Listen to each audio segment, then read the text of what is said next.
안녕하세요. 노후닥터입니다. 오늘은 정말 특별한 이야기를 들려드릴게요. 안녕하세요. 안녕하세요. 요즘 같은 무더위에 정말 힘들어 하시는 분들이 많더라고요. 할머니, 작년 여름 전기료가 얼마나 나왔다고 하셨죠? 깜짝 놀랄 거예요. 딱 42,000원. 에어컨 하나도 안 켜고 말이에요. 이웃 할머니들은 10만 원 넘게 나왔다는데 어떻게 그게 가능했나요? 혹시 더위를 참으신 건 아니죠? 아니에요. 오히려 더 시원했어요. 주민센터에서 배운 방법인데 선풍기에 간단한 걸 하나만 붙였더니 정말 에어컨처럼 시원해졌거든요. 시청자 여러분도 궁금하시죠? 정말 그런 방법이 있을까요? 처음엔 저도 믿지 못했어요. 그런데 직접 해보니까 정말 놀라웠어요. 밤잠도 푹 자고 낮에도 땀 흘릴 일이 거의 없더라고요. 그럼 오늘 그 비법을 자세히 알려주시겠어요? 물론이죠. 여러분도 제가 경험한 이 시원함을 꼭 느껴보셨으면 좋겠어요. 정말 간단한 방법들이거든요. 그럼 지금부터 김정수 할머니와 함께 여름을 완전히 정복하는 방법을 알아보겠습니다. 네, 여러분, 끝까지 꼭 보세요. 중간에 놓치면 정말 아까운 정보들이 많거든요. 여러분, 안녕하세요. 노후닥터입니다. 오늘 영상은 정말 중요합니다. 왜냐하면 여름철 건강과 직결된 문제이기 때문입니다. 60세 이상 어르신들에게 폭염은 단순한 불편함이 아닙니다. 심각한 건강 위험 요소입니다. 탈수, 열사병, 혈압 급상승 등 생명을 위협할 수 있는 상황들이 발생할 수 있거든요. 그런데 에어컨을 계속 틀자니 전기료 부담이 만만치 않죠. 한 달에 10만 원, 20만 원씩 나오는 전기료를 보면 정말 속이 쓰릴 겁니다. 그렇다고 더위를 참자니 건강이 걱정되고요. 하지만 오늘 이 영상을 끝까지 보시면 이런 고민이 완전히 해결됩니다.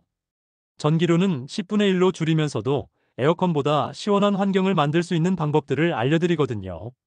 제가 소개해드릴 방법들은 모두 실제 전문가들이 검증한 것들입니다. 서울대학교 기계공학과 박민수 교수님의 연구를 바탕으로 한 과학적인 냉각 원리들이에요. 단순한 민간요법이 아닌 연력학적 원리를 활용한 체계적인 해결책들입니다. 이 영상을 꼭 끝까지 봐야 하는 이유. 첫째, 순서대로 따라해야 최대 효과를 볼 수 있습니다. 둘째, 마지막 단계에서 모든 방법을 결합하는 핵심 비법이 나옵니다. 셋째, 잘못 적용하면 오히려 더워질 수 있는 주의사항들이 있습니다. 그러니까 중간에 나가지 마시고 꼭 끝까지 함께 해주세요. 기본 원리 이해와 첫 번째 방법. 선풍기 바람이 왜 시원하지 않을까? 많은 분들이 선풍기를 틀어도 뜨거운 바람만 돈다고 하시죠.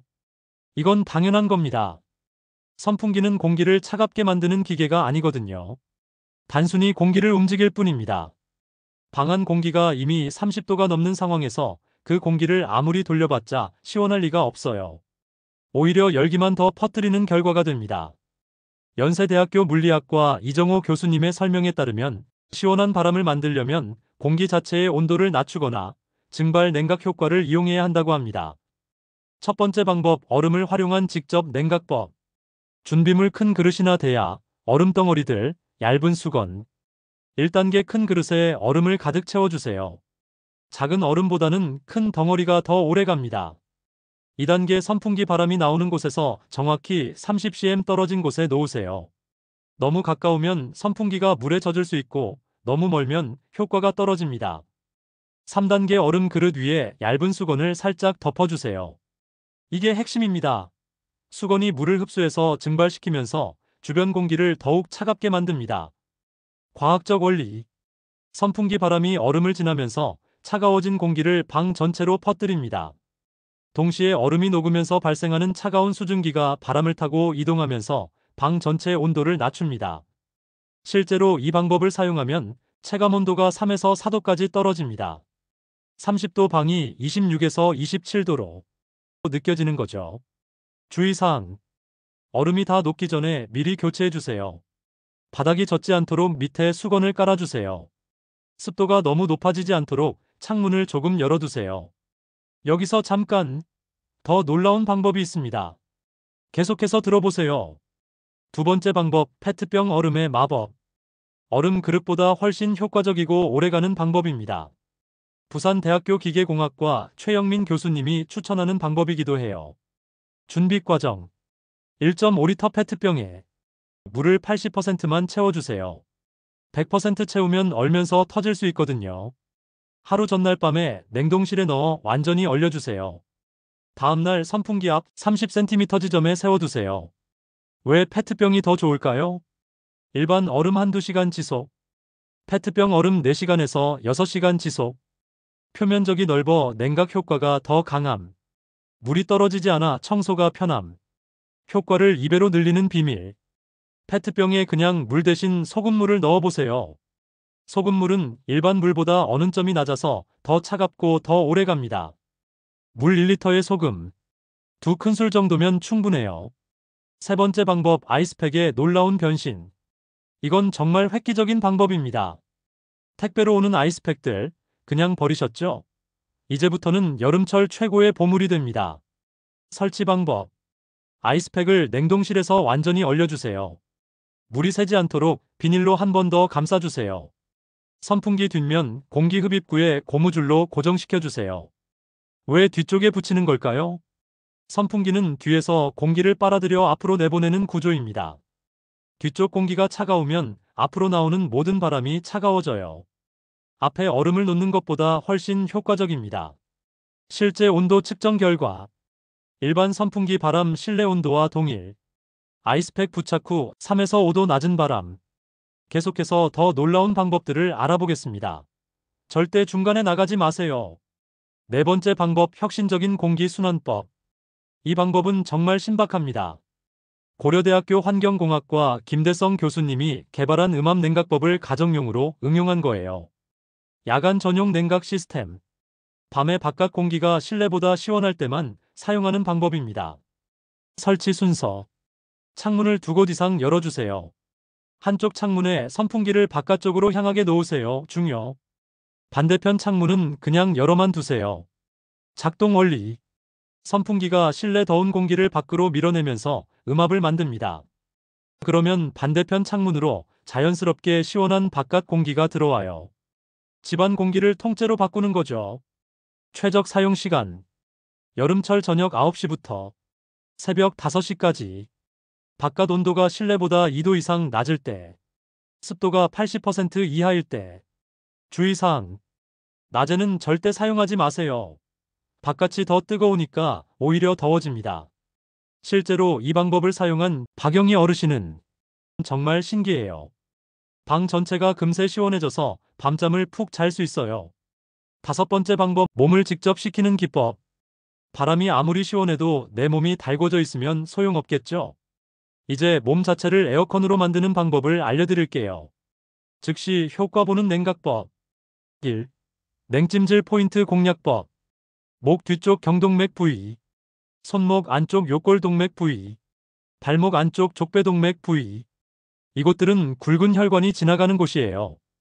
여기를 차갑게 하면 온몸으로 시원한 혈액이 순환됩니다. 2. 젖은 수건 활용법. 찬물에 수건을 적셔서 위 부위에 5분에서 10분간 올려두세요. 선풍기 바람을 쐬면 증발 냉각 효과로 더욱 시원해집니다. 3. 쿨링 스프레이 사용법.